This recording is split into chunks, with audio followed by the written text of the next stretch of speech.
1,11,834 एक दफ़ा वल दे गिनो 1,11,834 ये टाइम दे गिनो 11:07 डेट है 19 तरीक 12वां महीना 2023 ते क्या है जी फाइवर इमें हुण क्यों लिखा है मैं इत गल लिखा है मैं कि अगर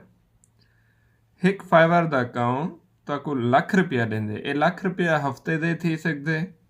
2 ਹਫਤੇ ਨਾ ਥੀ ਸਕਦੇ 3 ਹਫਤੇ ਨਾ ਥੀ ਸਕਦੇ 4 ਹਫਤੇ ਨਾ ਥੀ ਸਕਦੇ ਮਹੀਨੇ ਦਾ ਥੀ ਸਕਦੇ 2 ਮਹੀਨੇ ਦਾ ਥੀ ਸਕਦੇ ਲੇਕਿਨ